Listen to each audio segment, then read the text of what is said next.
नमस्ते छात्रों, मैं Bhupendra Kumar Dahiya, lecturer mechanical engineering, government polytechnic college Chittorgarh. आज हम कटिंग टूल और कटिंग टूल मटेरियल का जो सेकंड पार्ट है उसके बारे में पढ़ेंगे। तो इस सेकंड पार्ट में, जैसा कि आपने पहले वाले में पढ़ चुके हैं कि सिंगल पॉइंट कटिंग टूल क्या होते हैं, उसकी ज्योमेट्री के बारे में, फीड है, डेप्थ है और इन सब पर चीज़ों के बारे में पढ़ेंगे। अब हम कटिंग टूल के आगे उसके क्या क्या उसमें इफेक्ट, मतलब हीट जनरेशन वगैरह ये जो होती है इसके बारे में, कटिंग टूल मटेरियल है इसके बारे में पढ़ेंगे। तो ये जो आपके सामने है, जब भी हम कोई भी कटिंग टूल से कोई चीज़ काटेंगे तो वैसे हम यहाँ पे काटेंगे तो यहाँ पे ये आपका वर्क पीस है और ये आपका टूल है, यहाँ चिप है।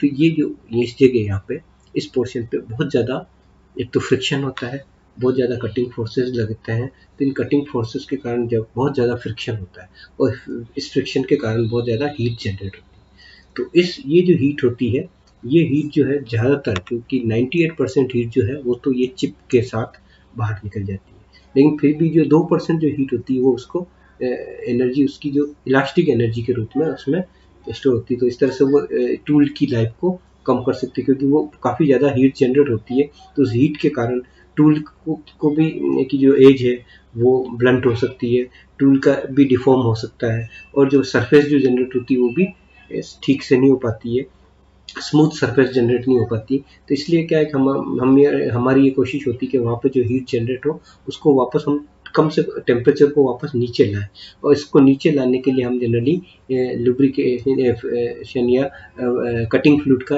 उपयोग लेते हैं। तो बेसिकली पहले ये देख लें कि यहाँ पे आप जैसे इस सरफेस पे भी हीट जनरेट होगी, टूल चिप और टूल के बीच में भी हीट जनरेट होगी, टूल और वर्क पीस के बीच में भी हीट जनरेट होगी। तो ये प्राइमरी डिफॉर्मेशन जोन है। यहाँ प्राइमरी डिफॉर्मेशन जोन है, यहाँ से ये शेयरिंग के कारण ये चिप इससे अलग होगी और ये मटेरियल इससे अलग होगा। ये वाला जो सेकेंडरी डिफॉर्मेशन जोन है, जहाँ चिप और टूल के बीच में, यहाँ बहुत ज़्यादा गर्मी होती है। इस गर्मी के कारण ये टूल जो है मटेरियल सॉफ्ट हो सकता है और ये टूल ब्लंट हो सकता है, खराब हो सकता है टूल। और टर्सरी यहाँ पे इस सरफेस पे होगी, यहाँ पे भी इलास्टिक डिफॉर्मेशन होके हीट जनरेशन होता है और इलास्टिक डिफॉर्मेशन हो सकता है।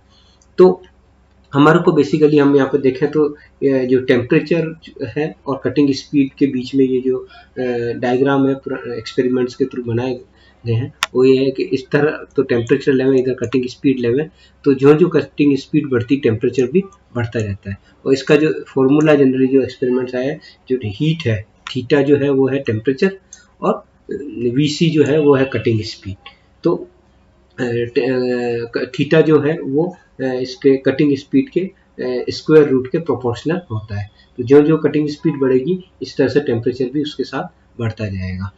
अब इसी चीज़ को अगर अपन सरफेस रफनेस में देखें कि कैसे कैसे स्पीड बढ़ती जाती है, तो सरफेस रफनेस पे इस मटेरियल जो बनाया उसके ऊपर क्या इफेक्ट आता है।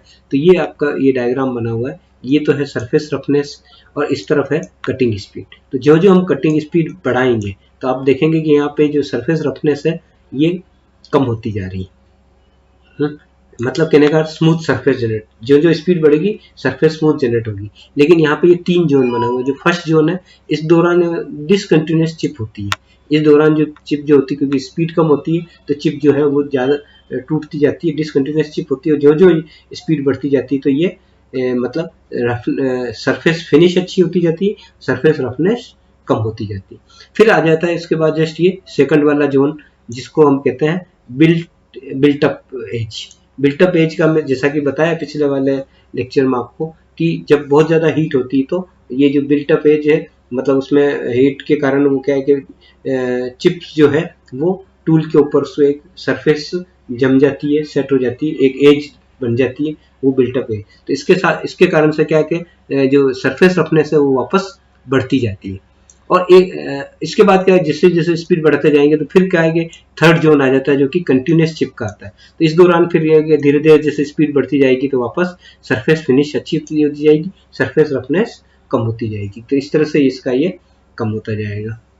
ठीक है, तो इसी तरह से टूल इन्हीं फैक्टर्स पर डिपेंड करता है कि मशीनेबिलिटी और टूल लाइफ क्या होती है। तो टूल लाइफ बेसिकली ये होती है कि जब टूल को एक बार हमने नया टूल लिया या उसको ग्राइंड करके बिल्कुल शार्प किया और अगली बार वापस ग्राइंड करने की जरूरत पड़े, उसके बीच का जो ड्यूरेशन है, टाइम है, उसको कहते हैं टूल लाइफ। टूल लाइफ का ये है कि उस दौरान हमने कितना उसमें वर्क ले लिया है, जितना वर्क लेंगे उसके हिसाब से।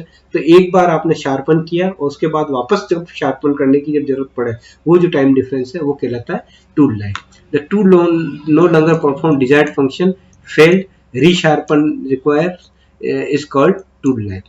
Useful life of tool is expressed in term of from start of cut to termination point defined by the failure criteria, मतलब वो कब उसका फेल हो गया, वापस ग्राइंडिंग की जरूरत कब पड़ती है, वो कहलाता है उसकी टूल लाइफ।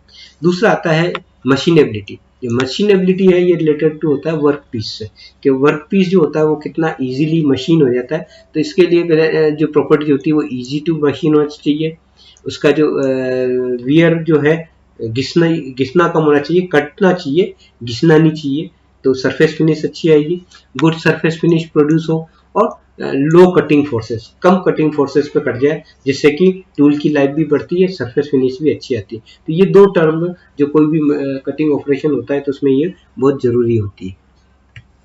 तो इसमें Taylor's tool life equation, Taylor जो एक साइंटिस्ट हुए हैं, एक इंजीनियर हुए हैं, उन्होंने एक्सपेरिमेंट से निकाला है कि टूल लाइफ और मतलब कटिंग स्पीड में क्या रिलेशन है, इसके लिए निकाला है। तो उन्होंने ये फॉर्मूला दिया है, V T raise to the power N is equal to C.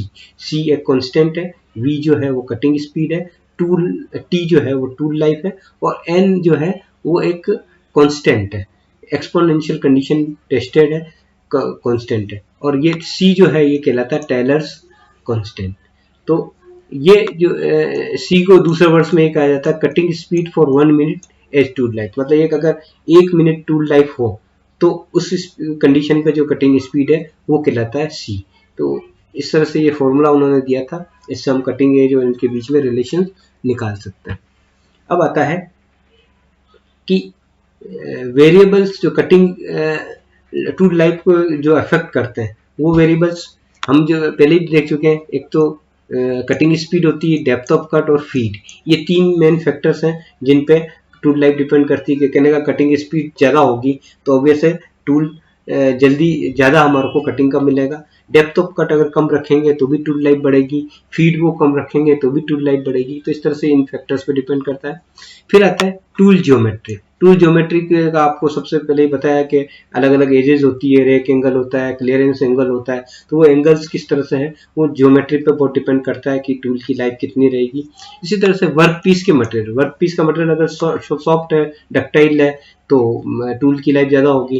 Work piece material जो है हार्ड होगा तो टूल लाइफ कम होगी। तो ये भी एक उस पर।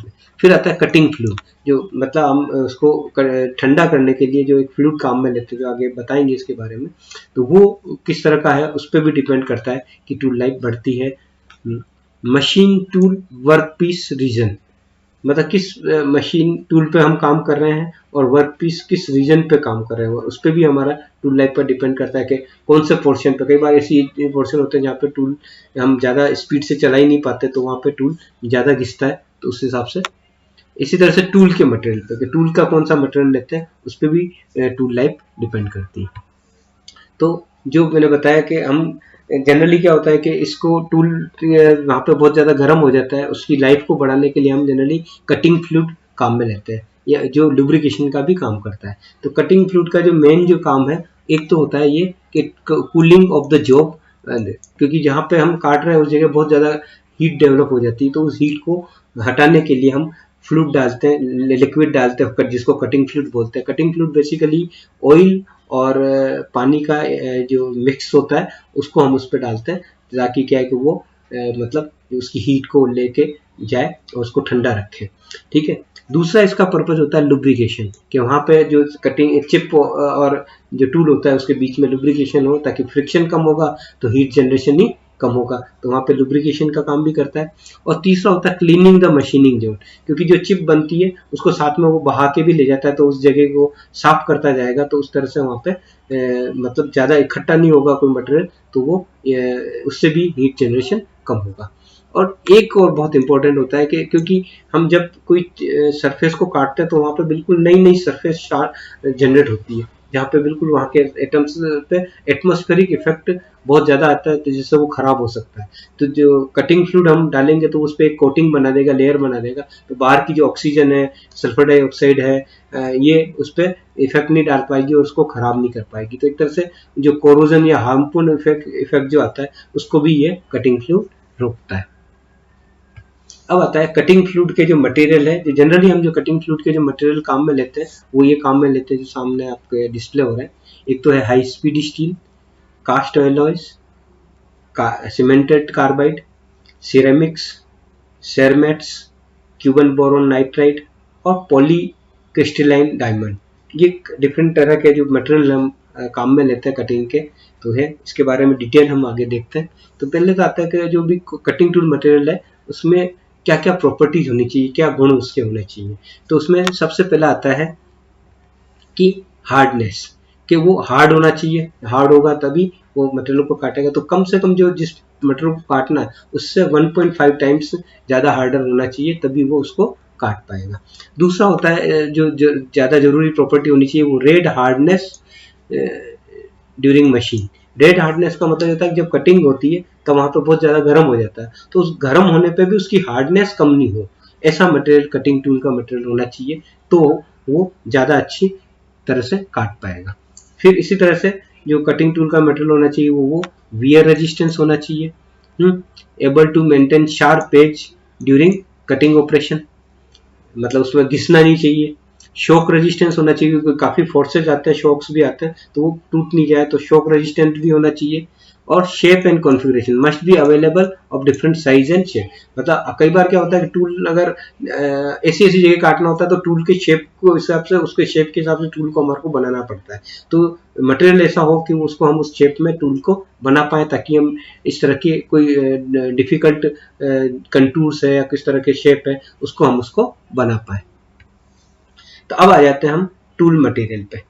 तो टूल मटेरियल में जो सबसे पहले जो काम में, जो ज़्यादातर आपने पहले भी काम में लिए, वो प्लेन कार्बन या लो एलो स्टील होते हैं। लो एलो स्टील, तो इनमें क्या है कि जो आपने हाथ से जो मटेरियल कटिंग मटेरियल, जैसा आपने देखा हेक्सा ब्लेड, तो उसमें आपने लो कार्बन स्टील या हाई हाई कार्बन स्टील, जिनमें कार्बन की मटेरियल ज़्यादा होती है, उस तरह हमने काटा था। और इसके बाद इनकी जो प्रॉपर्टी होती है लो एलो की, इनकी before due to high carbon content, मतलब हार्डनेस करीब 60 के करीब होती है, लेकिन हॉट हार्डनेस कम होती है। तो इसलिए इसको जनरली हम हाथ से जो काटने वाले मटेरियल है उसमें लिया जाता है। इनको कहते हैं हम हाई कार्बन स्टील के जनरली ये टूल्स काम में लेते हैं। फिर जो मशीन में जो ज़्यादातर काम में लेते हैं वो हाई स्पीड स्टील होता है। हाई स्पीड स्टील के अंदर जनरली ये जो है टंगस्टन होता है, लगभग 12 to 20%, मोलिब्डेनम होता है 6%, वेनेडियम होता है और 5% मोलिब्डेनम होता है। अदर एलिमेंट्स टंगस्टन और मोलिब्डेनम और क्रोमियम, कार्बन, कोबाल्ट, इनके कंपोजिशन से बनता है।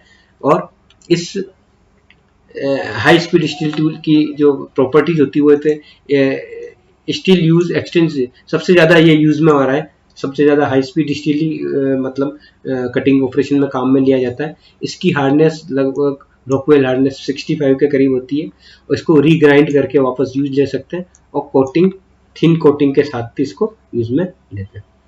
अब इसमें आता है दूसरी तरह का, ये है cast cobalt alloy. Cast cobalt alloy में 40 to 50% तो कोबाल्ट होता है, 25 से 35% वेनेडियम होता है, और 15 to 20% अदर एलॉयज होते हैं। इसमें ग्रेफाइट और मोल्ड और कास्टिंग इन ग्रेफाइट मोल्ड और ग्राइंड करके उनको लगाया जाता है। और टफनेस जो है वो हॉट टफनेस जो है वो काफ़ी अच्छी होती है। High speed still but hot hardness is better.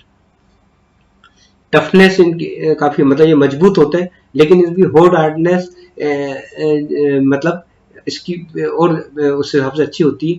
तो toughness is not so as good as hardness, मतलब हाई स्पीड स्टील जितनी टफनेस नहीं होती, लेकिन हॉट हार्डनेस इसकी ज़्यादा अच्छी होती है।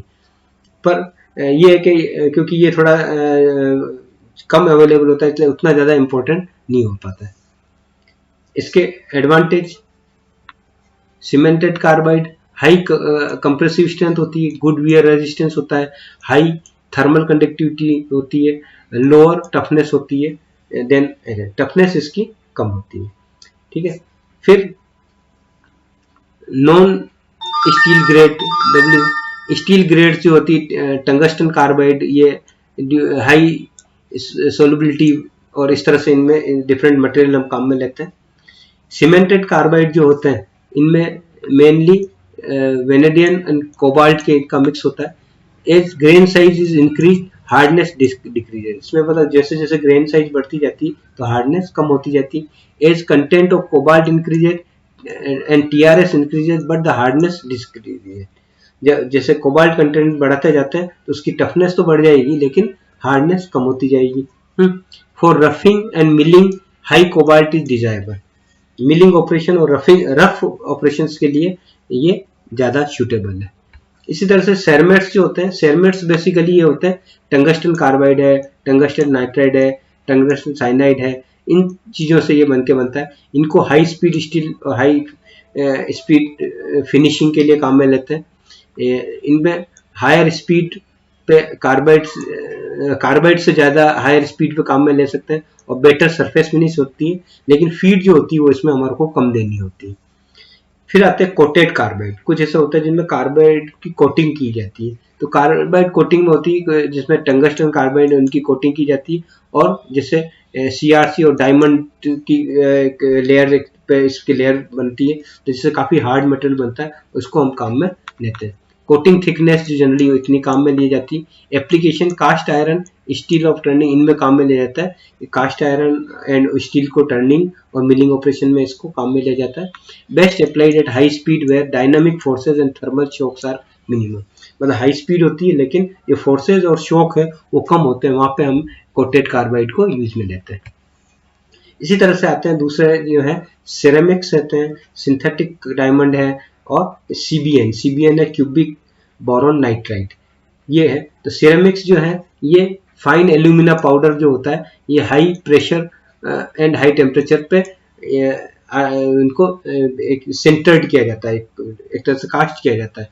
और other oxide such as zirconium oxide are added, used in finishing hard steel, not for heavy interrupted cutting.